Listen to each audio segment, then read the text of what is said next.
નમસ્કાર દર્શક મિત્રો, આપ નિહાળી રહ્યા છો તાપી મિત્ર ન્યૂઝ ચેનલ। તો હવે નિહાળીએ સમાચાર વિગતવાર। રાજકોટના રેસકોર્સ સ્થિત Major Dhyan Chand hockey turf ground ખાતે રાજ્ય કક્ષાની હોકી સ્પર્ધાનું આયોજન કરવામાં આવ્યું હતું, જેમાં ત્રિદિવસીય ઇન્ટર ડિસ્ટ્રિક્ટ બોયઝ સ્પર્ધામાં કુલ 25 જેટલી મેચ રાજકોટના રેસકોર્સ મેદાન ખાતે રમવામાં આવી હતી। અંડર 17 મહિલા હોકી સ્પર્ધાનું આયોજન પણ કરવામાં આવ્યું હતું, જે અંતર્ગત 20 જેટલી ટીમ રાજકોટ ખાતે આવી પહોંચી હતી। તારીખ 21થી 24 સપ્ટેમ્બર દરમિયાન મહિલા હોકી મેચ યોજવામાં આવી હતી, તેમ સ્પર્ધાના કન્વીનર અને રાજકોટ હોકી કોચ મહેશ દિવેચાએ જણાવ્યું હતું। ગાંધીનગર સ્થિત સ્પોર્ટ ઓથોરિટી ઓફ ગુજરાત આયોજિત રાજ્યકક્ષાની હોકી સ્પર્ધાનું આયોજન રાજકોટ જિલ્લા રમતગમત અધિકારી વીપી જાડેજાના માર્ગદર્શન હેઠળ કરવામાં આવી રહ્યું હતું। આ હોકી સ્પર્ધામાં જામનગર ગ્રામ્ય વિસ્તારની ટીમ વિજેતા બની હતી। રાજકોટમાં સંત કબીર રોડ પર આવેલી પ્રધાનમંત્રી આવાસ યોજના ધૂળ ખાઈ રહી છે। 2019માં તૈયાર થયેલી આવાસ યોજના 2022માં વડાપ્રધાન દ્વારા લોકાર્પણ કરવામાં આવ્યું હતું। હજુ પણ આ આવાસ યોજના ધૂળ ખાઈ રહી હોવાનું સામે આવ્યું છે।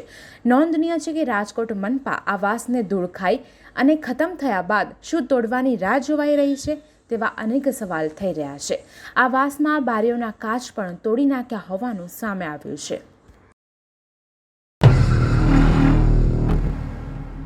રાજકોટમાં આજે આશા વર્કર બહેનો દ્વારા કોર્પોરેશન કચેરી ખાતે વિવિધ બેનરો સાથે વિરોધ કરવામાં આવ્યો હતો, જેમાં લોકોના આરોગ્યની સંભાળ લેતા આશા વર્કર બહેન બીમાર હોવા છતાં તેમની પાસે ફરજિયાત ફિલ્ડ વર્ક તેમજ મીટિંગ કરાવતા તેમનું મોત નીપજ્યું હોવાના આરોપ લગાવવામાં આવ્યો હતો। આ માટે જવાબદાર અધિકારી સામે પગલાં લેવાની માંગ પણ આશા વર્કર બહેનો દ્વારા વિવિધ બેનરો સાથે વિરોધ કરવામાં આવ્યો હતો। આ મામલે આરોગ્ય અધિકારી ડોક્ટર જયેશ વાંકાણીએ તટસ્થ તપાસ કર્યા બાદ જવાબદારો સામે પગલાં લેવાની ખાતરી આપી હતી। રાજકોટની મારવાડી યુનિવર્સિટી વધુ એક વખત વિવાદમાં સપડાઈ હોવાનું સામે આવ્યું છે। રવિવારના રોજ સાંજના સમયે મારવાડી યુનિવર્સિટીની ગર્લ્સ હોસ્ટેલમાં આંધ્રપ્રદેશની એક સગીર વયની બીટેકના પ્રથમ વર્ષમાં અભ્યાસ કરનારી વિદ્યાર્થીની દ્વારા પોતાની જ સગીર વયની રૂમમેટ નહાતી હતી તે પ્રકારનો વિડીયો બનાવી પોતાના બોયફ્રેન્ડને મોકલ્યો હોવાનું સામે આવ્યું હતું, જેથી સમગ્ર મામલે ભોગ બનનારી યુવતીને પણ પોતાનો વિડીયો વાયરલ થયો હોવાની જાણ થઈ હતી। ત્યારબાદ સમગ્ર મામલે ભોગ બનનારે સગીર વયની વિદ્યાર્થીનીએ પોતાનો વિડીયો ઉતારનાર રૂમમેટને મારવામાં આવ્યો હતો, તેમજ તે બાબતનો વિડીયો પણ મોબાઈલ ફોનમાં કેદ કરવામાં આવ્યો હતો। આ મામલે યુનિવર્સિટી દ્વારા ડિસિપ્લિનરી એક્શન કમિટી બનાવવામાં આવી છે। જો કે આંધ્રપ્રદેશથી બંને વિદ્યાર્થીનીના વાલી આવ્યા બાદ પોલીસ ફરિયાદ બાબતે નિર્ણય લેવામાં આવશે। અમદાવાદમાં ગેરકાયદે શંકાસ્પદ ધર્માંતરણનો મામલો સામે આવ્યો છે। શહેરના એલિસ બ્રિજ વિસ્તારમાં આવેલા કોમર્શિયલ બિલ્ડિંગમાં ખ્રિસ્તી સમાજના પ્રાર્થના સભાના હોલમાં ગેરકાયદે ધર્માંતરણની આશંકાએ પોલીસે તપાસ હાથ ધરી હતી।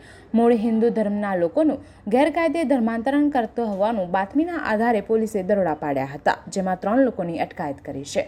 એલિસ બ્રિજ વિસ્તારમાં આવેલા કોમ્પ્લેક્સમાં ધર્માંતરણ થતું હોવાની આશંકાને લઈને પોલીસ કંટ્રોલ રૂમને મેસેજ મળ્યો હતો, જેમાં 26 લોકો ધર્માંતરણ માટે ભેગા થયાની માહિતી મળી હતી।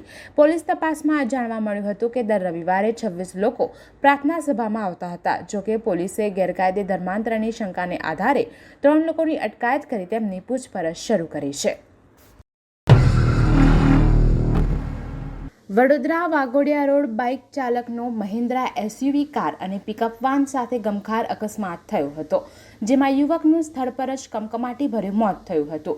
આ સમગ્ર અકસ્માતના ભયાનક સીસીટીવી હવે સામે આવ્યા છે, જેમાં પૂરપાટ ઝડપે જઈ રહેલો યુવક મહિન્દ્રા એસયુવી કાર સાથે અથડાઈને ફંગોળાઈ જાય છે અને પછી તે સામેથી આવી રહેલી પિકઅપ વાન સાથે અથડાય છે।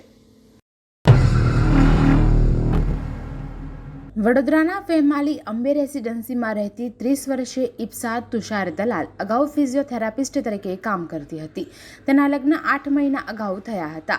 લગ્નના થોડા દિવસ બાદ તેનો પતિ અમેરિકા જતો રહ્યો હતો, ત્યારે ઇપ્સા પણ થોડા સમયમાં અમેરિકા જવાની તૈયારી કરતી હતી।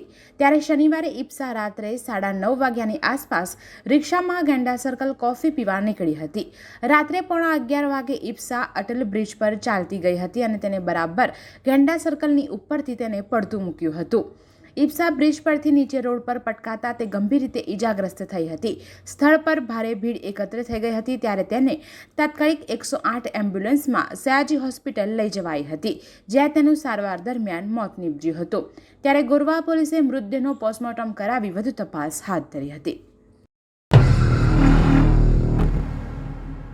સરકારની નીતિને કારણે રાજ્યના લોકો મુશ્કેલીમાં મુકાઈ રહ્યા છે. છેલ્લા ઘણા સમયથી આપણે જોઈ શકીએ છીએ કે સુરત શહેરમાં દર વર્ષે પૂરની સ્થિતિ સર્જાઈ જાય છે. આ વખતે ફરી એકવાર સુરતમાં તાપી નદીના આસપાસના વિસ્તારમાં પાણી ભરાયા હતા, પરંતુ સાથે સાથે વડોદરામાં પણ ભયાનક સ્થિતિ સર્જાઈ હતી. તેની માટે પણ સરકાર જવાબદાર છે. ભૂતકાળમાં સુરતમાં પૂરની સ્થિતિ સર્જાયા બાદ જસ્ટિસ સુગન્યાબેન ભટ્ટ કમિશન દ્વારા એક રિપોર્ટ તૈયાર કરવામાં આવ્યો હતો, પરંતુ તે રિપોર્ટનું પાલન થતું દેખાતું નથી. વિપક્ષી નેતા અમિત ચાવડાએ જણાવ્યું હતું કે આજે તાપી નદીની આસપાસના વિસ્તારોમાં ગેરકાયદેસર રીતે મોટા પ્રોજેક્ટ કાર્યરત છે, જેથી પાણી ઝડપથી વહી શકતું નથી. સ્થાનિક રાજકીય નેતા અને અધિકારીઓ માત્ર ભ્રષ્ટાચાર કરવામાં વ્યસ્ત છે. આ લડાઈ માટે હવે સુરતીઓએ જાગવાની જરૂર છે.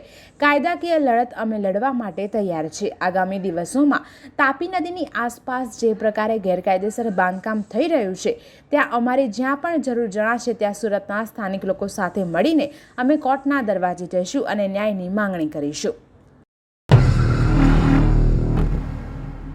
અડાજણમાં સ્ટાર બજારની સામે આવેલા લેવલ 5 રેસ્ટોરન્ટમાં રવિવારે મોડી રાત્રે લિફ્ટમાં બાળકો સહિત 16 જણા ફસાયા હતા. ફાયરે પહેલા માળે ફસાયેલી લિફ્ટને ગ્રાઉન્ડ ફ્લોર પર લાવી લોક ખોલી તમામને બહાર કાઢ્યા હતા. 3-4 ફેમિલી નાના બાળકો સાથે જમીને નીચે ઉતરતા હતા ત્યારે લિફ્ટ પહેલા માળે ફસાઈ હતી. લિફ્ટમાં 6 બાળકો અને 5 મહિલા સહિત કુલ 16 જણા ફસાયા હતા. સુરતના લિંબાયત વિસ્તારમાં હાથમાં ખુલ્લી તલવાર લઈને ગુંડાગર્દી અને ભયનો માહોલ ઉત્પન્ન કરનાર ચિયા ગેંગના શખ્સની પોલીસે વાયરલ વિડીયોને આધારે ઝડપી પાડ્યા છે. પોલીસે આરોપીનું મુંડન કરીને જે વિસ્તારમાં તલવાર બતાવીને ભયનો લોકોમાં ડરનો માહોલ ઉત્પન્ન કર્યો હતો તે જ વિસ્તારમાં સરઘસ કાઢવામાં આવ્યું હતું. ચિયા ગેંગના લગભગ 6 થી 7 જેટલા ગુંડાઓ આ વિસ્તારમાં આતંક મચાવ્યો હતો, જેનો વિડીયો પણ વાયરલ થયો હતો. લિંબાયત પોલીસે વિડીયોને આધારે ચિયા ગેંગના સમીર ઉર્ફે ઘેટીની ધરપકડ કરી છે, જ્યારે અન્ય આરોપી વાજીદ ઉર્ફે ચિયા અને અલ્તાફ સહિતની અન્ય 2ની શોધખોળ કરી રહી છે. એટલું જ નહીં, જે વિસ્તારમાં ખુલ્લી તલવાર લઈને તેઓ આતંક મચાવી રહ્યા હતા તે જ વિસ્તારમાં આરોપી સમીરનું સરઘસ કાઢવામાં આવ્યું હતું. દર્શક મિત્રો, આ હતા અત્યાર સુધીના સમાચાર. આવા જ મહત્વના સમાચાર નિહાળવા જોતા રહો તાપી મિત્ર ન્યૂઝ ચેનલ, અને હા, સબસ્ક્રાઇબ કરવાનું ભૂલશો નહીં.